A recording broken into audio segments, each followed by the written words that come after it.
नमस्कार, मैं ज्योतिष चौहान। दिल्ली चुनाव में मात्र 10 दिनों का वक्त बाकी है। इस 10 दिनों में क्या कुछ दिल्ली में खेला होने वाला है, तमाम लोगों से बातचीत करेंगे। क्योंकि भैया कहते हैं आखिरी वक्त में पता लगता है कि चुनाव का आखिर माहौल क्या है। इस वक्त हम लोग दिल्ली के बुराड़ी विधानसभा में मौजूद हैं और ये तमाम लोग हैं जिनसे हम बातचीत करने वाले हैं। तो क्या नाम है भैया? मेरा नाम रत्नाकर पांडे है। पांडे जी, बताइए जरा, क्या लग रहा है दिल्ली में माहौल? माहौल क्या लग रहा है? काम जो कर रहा है उसका माहौल है, जिसका काम नहीं वो बड़बड़ा रहे हैं। अच्छा, हाँ, किसने काम किया और कौन बड़बड़ा रहा है? आप यहाँ से आधा किलोमीटर जाके देखो, एक सरकारी स्कूल बना हुआ है। मैं आपको बता रहा हूँ सरकारी स्कूल है, यदि ना बताऊँ तो प्राइवेट नज़र आएगा आपको।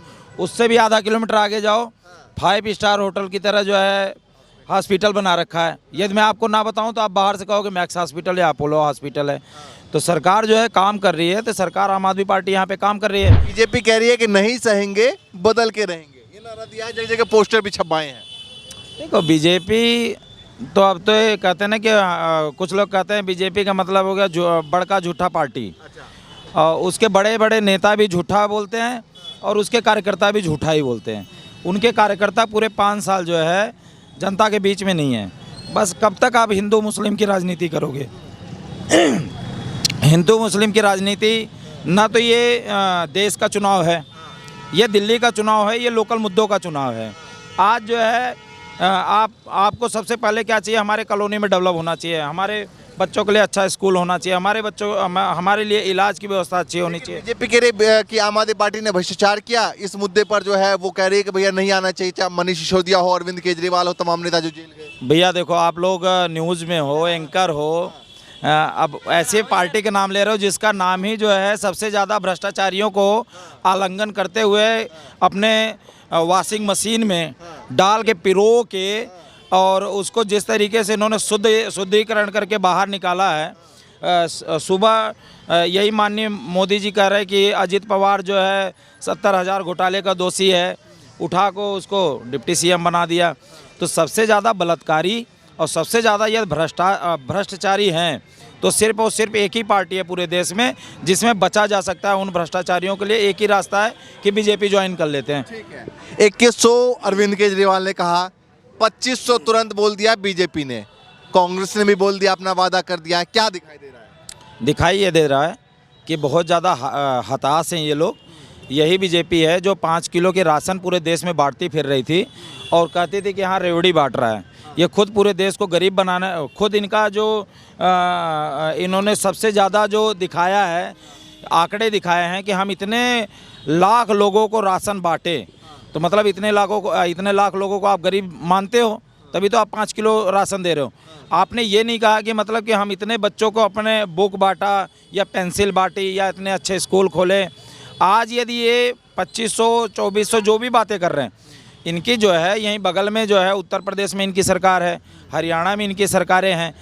दिल्ली में अरविंद केजरीवाल ने जितने भी वादे किए सारे वादे पूरे किए और आज जनता उनके वादों पे विश्वास करती है। जब हमारा स्वदेशी एकदम टाइट है, अच्छा माल है, तो हम चाइनीज़ माल पे विश्वास क्यों करें? चाइनीज क्यों लगता है आपको? वो चाइनीज वाले हैं ना, सब बीजेपी में जितने सब चाइनीज़ हैं। वो कहते हैं भाई हिंदू तो हमारे साथ है। देखिए आपने भी वो पूरा तिलक विलक ये मैं बनारस से आता हूँ, मोदी जी के सांसदीय क्षेत्र से हूँ, मेरा ननिहाल भी है वहाँ पे। और ये मैं सभी बीजेपी के सभी कार्यकर्ताओं जो बड़े बड़े नेता हैं उन तक आपका वीडियो जिस समय वो देखेंगे, मैं बता दूं सबसे ज़्यादा यदि कोई ब्राह्मण विरोधी पार्टी है तो वो बीजेपी पार्टी है। यदि इनको राज्यसभा में लोकसभा में बहुमत मिला तो ये चाहते थे एक छोटा सा अध्यादेश ला के ऐसा कानून बना देते कि हो सकता है हिंदू के बच्चे, ब्राह्मणों के बच्चे, जनरल कोटे के बच्चे, ST OBC जो भी हैं उनके लिए बहुत अच्छे स्कूल की व्यवस्था या उनके लिए अलग से फंड की व्यवस्था हो जाती। तो जनरल वाले भी खुश हैं। जनरल कहाँ खुश है? आज ये देखो ना, देश में ये कह रहे हैं कि हमसे बड़ा जो है धार्मिक पार्टी कोई नहीं है, ठीक है। लेकिन दूसरी तरफ ये देखो कि केजरीवाल जी ने पुजारियों के लिए इन्होंने 18,000 रुपये बोल दिया तो वो बेचारे परेशान हो गए। अरे भाई परेशान क्यों हो रहे हो? यदि केजरीवाल 18,000 बोल रहा है तुम 20,000 दो। यहाँ पर यदि केजरीवाल अच्छी स्कूल 2 बना रहा है तुम 5 स्कूल बना दो। या तुम्हें कंपटीशन करना है तो काम की कंपटीशन करो। यदि ये एक सरकारी स्कूल की व्यवस्था अच्छा कर रहे हैं या एक कॉलोनियों में काम कर रहे हैं, इनसे बस इतना पूछ लो कि आपने जितने भी गांव गोद लिए थे उस गोद में से बच्चा थोड़ा सा बड़ा हुआ है कि उसी गोद में है। आज आपको नाराजगी है पूरी? नहीं, नाराजगी, ये नाराजगी नहीं है, ये जागरूक एक नागरिक होने के नाते मैं आपको बता रहा हूँ कि जो आप कम से कम नहीं तो जो भी पार्टियां हैं, जो भी चुनाव है, मुद्दे की राजनीति होती है। अब जब भी देखो न्यूज़ चैनल खोलो, केजरीवाल को गाली, मनीष सिसोदिया को गाली। अरे भाई गाली किस लिए दे रहे हो आप? देश में क्या यही पार्टी बची हुई है जो सारा कायदा? बनारस से कब आए दिल्ली और कितने सालों से रह रहे हैं? दिल्ली में हमारे जो फादर हैं वो 72 से रह रहे हैं और मैं 2003 में बुराड़ी में आया और मेरी कॉलोनी है प्रधान इंक्लेव। आपको 22-23 साल आपको हो गए, आपके फादर साहब को 50। अब ये मेरा दुर्भाग्य मान लो या हमारे फादर का दुर्भाग्य मान लो कि मैं जब यहाँ बुराड़ी में आया और जिस कॉलोनी में आया वहाँ पे ना तो पानी था, ना तो रोड था और ना तो लाइट थी। दिल्ली से? नहीं, हाँ अभी तो दिल्ली से हूँ, मैं उत्तराखंड से हूँ। नहीं, अभी कितने साल है दिल्ली में रह रहे हैं? दिल्ली में मेरे को 30 साल हो गया। वोटर है? हाँ वोटर है। फिर तो बताइए क्या माहौल है चुनाव का? चुनाव का माहौल बहुत बढ़िया है दिल्ली में। आम आदमी पार्टी एक तरफा ही जीत रही है यहाँ। बीजेपी कह रही है इस बार बदल देंगे। बदलना उनका बस की कुछ नहीं है, उन्होंने खाली झूठे वादा करना है। हमारा भी 15 लाख ही पूरे खत्म नहीं हो रहे हैं। काला धन इतना है, अभी वो धन के वैसे निकाला नहीं हमने, वो काला धन भी 15 लाख का इंतजार अभी भी कर रहे हैं। कहाँ दे रहा उन्होंने, वो वादा ना चुनावी जुमले होते हैं उनके पास। इस टाइम दिल्ली में 7 सांसद हैं। कोई सांसद, हमारा सांसद मनोज तिवारी जी हैं, अभी गाना बजाने के लिए कहो इंडिया के कहीं भी कोने में चले जाएंगे, अपने क्षेत्र में जीत के बधाई देने तक नहीं आए। मनोज तिवारी नहीं इतने बढ़िया सांसद हमारे 7 सांसद इनके इस टाइम दिल्ली में हैं, सारे जीते हुए हैं। इससे पहले भी 7 थे, इससे पहले भी तीसरी बार है 7 सांसद हैं। आज तक कोई हमारा और एरिया का हम नहीं बोल सकते हैं अपने एरिया। मनोज तिवारी ने भी काम नहीं किया, कुछ नहीं, आते हैं नहीं, आशीर्वाद जनसभा उन्होंने ये जीत के इधर को जनता को भी नहीं आशीर्वाद देने नहीं आए। आप बताइए भाई। हाँ, यहाँ पर और लोगों से बातचीत आप बताइए भाई। मेरे को 15 साल हो गए दिल्ली में रहते हुए। अच्छा, वोट बन गया? वोट बने हुए हो, हर साल जब भी वोट होती है वोटिंग करके जाता हूँ। हरियाणा से? हरियाणा से है। और यहीं पे रहते हैं। आपकी आवाज से पता लग गया मुझे हरियाणा हाँ, से। मेरी सुनो, इस रोड पे 2-2 घंटे लग जाते हैं संत नगर से बुराड़ी बाईपास जाने पे। अगर कोई मर रहा होगा ना तो उस गड्ढे में से निकलना पड़ेगा, जाम में से। आज तक कोई भी किसी ने इस रोड का, किसी ने आज तक कोई देखा, पार्टी ने देखा, किसी ने नहीं देखा। मैं मतलब किसी पार्टी का वो नहीं करता, पक्ष नहीं करता, पर जो बात है, नाले हैं, इतने कीचड़ में से, बारिश में से निकलना पड़ता है। फिलहाल इलेक्शन है दिल्ली में। हाँ। सुनो, अब इस रोड पे से 1 घंटा खड़े हो गए, मेरे को बिना मास्क के खड़े होकर दिखा दो। सांसद है, जो भी है, MLA है, हम किसी के कोई पक्ष में नहीं, किसी के नहीं पक्ष में नहीं है, पर जो मतलब कार्य करेगा सरकार उसी की।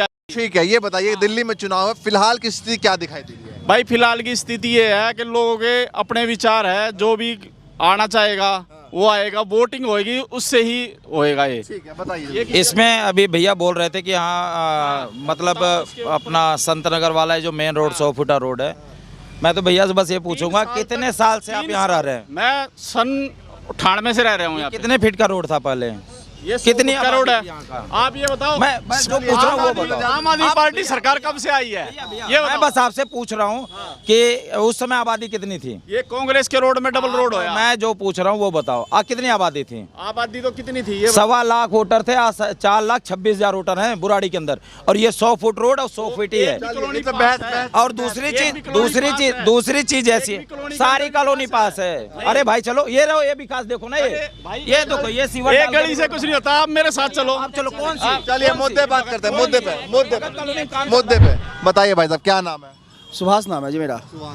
तो बताइए क्या लग रहा है दिल्ली में माहौल क्या चल रहा है? और जिस तरीके से बीजेपी उतरी है मैदान में, कांग्रेस भी कह रही है भैया हम कुछ सीटें लेकर आ रहे हैं, अरविंद केजरीवाल कह रहे हैं हम सरकार बना रहे हैं। जे आम आदमी पार्टी की सरकार बन रही है। रीज़न ये है कि जो पहले हिंदू मुस्लिम करके ये इलेक्शन लड़ा करते थे, आज के दिन में जो केजरीवाल ने 2100 रुपये महिलाओं के लिए अलाउंस किया, तो कांग्रेस ने लाडली बहना 2500 अलाउंस कर दिया है। बीजेपी ने बीजेपी 2500? हाँ, बीजेपी भी 2500 कर दिया है। ठीक है, कांग्रेस भी 2500 या 2100 कुछ महिला करके देने का वादा कर दिया। तो मतलब अपने पिच, इनके पिच पे सबको खेलना पड़ रहा है। वो हिंदू मुस्लिम वाला जो टाक आपको लगता था पहले के चुनावों में, वो हट गया। ये बदलाव है कि अब मुद्दे की राजनीति होने लग गई है। अब बीजेपी को ये कहना पड़ रहा है कि जो सुविधाएं चल रही है उसको हम कंटिन्यू रखेंगे। इससे पहले वो कहते थे हम फ्री बस नहीं देंगे, हम फ्री बिजली नहीं देंगे, क्यों फ्री गाय डाल रहे हो। तो ये वो कह रहे हैं कि मुफ्त की रेवड़ी बांट रहे हो। हाँ, और अब वो उसी पिच पे आ रही है।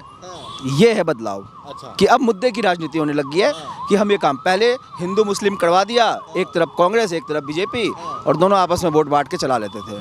लेकिन अब वो मुद्दे हिंदू मुस्लिम की राजनीति तो आपके हिसाब से किस मुद्दे पर इस बार वोटिंग करेंगे आप लोग? विकास वोट है बिल्कुल है जी। विकास के मुद्दे पे वोट करेंगे। जो विकास अरविंद केजरीवाल की सरकार ने किया है, जो विकास बुराड़ी में संजीव झा जी ने किया है, उस विकास को देखते हुए बीजेपी को 10 सालों में एक भाजपा का कैंडिडेट नहीं मिला जो इनके सामने लड़ सके। ठीक है, लेकिन अभी बीजेपी कह रही है कि आम आदमी पार्टी ने बहुत भ्रष्टाचार किया, जेल गए इनके नेता जो है वो कई जेल गए हैं। देखिए जी, पुलिस दिल्ली सरकार के पास नहीं है। पुलिस दिल्ली सरकार के पास नहीं है। 2 घंटे के लिए दिल्ली पुलिस दे दीजिए मुझे, अमित शाह मोदी जी पे केस करके जेल में डाल दूंगा। आपको पुलिस दे देंगे, आप डाल दोगे। जिस पे पुलिस है वो किसी पे भी केस करवा सकता है, कुछ भी कह के। कोर्ट में जाकर आपको बेल मिलती है, कोर्ट न्याय करेगा। कोर्ट से इनको बेल मिल गई है, केस चलेगा। केस में जो सबूत रखेंगे, तो अगर दोषी पाए जाएंगे तो सजा होगा, नहीं पाए जाएंगे तो बरी होंगे। इल्ज़ाम तो कोई भी लगा सकता है। इल्ज़ाम तो मैं आप पे लगा सकता हूँ, आप मुझ पे लगा सकते हो कि मेरा चैन छीन लिया, मेरा घड़ी खींच लिया। गलत कह रहा हूँ मैं? अगर अभी कैमरा ऑफ हो जाए, मैं आप पे इल्ज़ाम लगा दूँ थाने जाकर के मेरे से चैन छीन लिया इन्होंने, मेरा मोबाइल छीन लिया इन्होंने। इल्ज़ाम कोई किसी पे लगा सकता है, और जिस पे पावर है इल्ज़ाम के साथ वो FIR काट सकता है। तो मतलब आप आम आदमी कांग्रेस से क्या वोट देंगे? कांग्रेस का तो कुछ अस्तित्व नहीं है। कांग्रेस तो जब आम आदमी के साथ गठबंधन में पूरी ताकत लगा के, जो उनका स्टार प्रचारक पूरी दिल्ली का सबसे बड़ा नेता था, वो पूरी ताकत लगा के इस चुनाव सीट पे लड़ी, तब जाके 30,000 वोट ला पाई। मोदी जी कह रहे हैं दिल्ली में आपदा आ गई है, सुना आपने? देखो जी, सबसे आपने मोदी जी हाँ, हमने सुना है। ये मोदी जी का जो लेवल है ना, वो लेवल वो अपना खुद गिरा रहे हैं। देश का प्रधानमंत्री इस तरह की बात करता है कि देश किसी स्टेट में जाकर के कि आपदा आ गई है, किसी नेता को गाली गलौज करना, उनके जितने भी सांसद हैं उनकी लैंग्वेज देख लो, जो पूर्व सांसद है, जो सांसद है, उनकी लैंग्वेज देख लो। तो जब ये बिना जीते ही आज के दिन में इस तरीके की लैंग्वेज यूज़ कर रहे हैं, जीतने के बाद उनसे कौन मिल पाएगा? आपदा वाले बयान पे क्या कहेंगे जो मोदी जी कह रहे हैं आपदा आ गई है? आपदा मोदी जी पर आ गई है तकड़ी। अच्छा। उनके बाद मुख्यमंत्री का कोई चेहरा नहीं है। 5 साल आए थे 1990 के टाइम पर, इन्होंने 3 मुख्यमंत्री चेंज करे। उस टाइम इन लोगों ने 60-70 रुपये किलो प्याज टमाटर से इनकी सरकार की, उसके बाद ये सत्ता का मुंह नहीं देख पाए। अभी भी ये लोगों को बहका रहे हैं, लोगों को ऐसा कर देंगे, यह आपदा है, यहाँ बाढ़ आ गई है, यहाँ। अरे आपदा उसको कहो, यहाँ पर लोगों से पूछो ना आपदा हुई क्या हुई। तो आपको ठीक लग रहा है? ठीक क्यों नहीं लगेगा जब हम 70 में से कितनी सीटें लग रही है? यहाँ की सीट 60 तो है ही, 60 प्लस ही होगी। ये 2-4 सीट ला सकते हैं, इनको ये बेवकूफ़ बनाएंगे। हर राज्यों को कराने कहीं खरीदा, ये दूसरे को डिपेंड करके ऐसा माइंड वो करते हैं, मौस कर देते हैं लोगों को। हम मोदी जी आके तो बस देश यहाँ हम एक मैं अपना बताऊँ, मेरे 22 साल PF कटा कंपनी में, कंपनी का हमें 1000 रुपया पेंशन मिलती है। हमारा जो PF का पैसा था वो कहते हैं हमारे अडानी जी को, अब वो अंबानी जी को दे दिया, शेयर मार्केट में आपका पैसा डल गया, क्या करें, शेयर मार्केट डूब गया। हम मुझे भरोसा नहीं है। बिल्कुल इन पर भरोसा करना अपने सिर में पत्थर मारने वाला बात। भैया ये दिल्ली के बुराड़ी की जनता है जिनसे हम बातचीत कर रहे थे, और चुनाव में हमारे पास इनके पास कई लोग चले गए। 75,000 बुढ़े लोगों का बुढ़ापा, जो बुजुर्ग हैं, इन्होंने पेंशन 1000 रुपया 1500 रुपया दे रहे हैं इस टाइम। कहते हैं हमारे पास तो पैसे नहीं है, फंड नहीं है। एक बम्बई में ने 22,000 करोड़ पे उसमें लगाए अपने चुनाव में, लोगों का पैसा मारा, बुजुर्गों का शराब लगेगा। ये चलिए फिलहाल हम लोग दिल्ली के मुद्दे बातचीत कर रहे हैं, और दिल्ली में चुनाव है इस वक्त। हम लोग जो है वो बुराड़ी विधानसभा में मौजूद हैं। चचा काफ़ी जो है वो गुस्से में है, दिल्ली के बुराड़ी विधानसभा में मौजूद हैं। चुनाव में 10 दिनों का वक्त बाकी है। अब इन 10 दिनों में क्या कुछ होता है ये देखने वाली बात है। फिलहाल के लिए नमस्कार।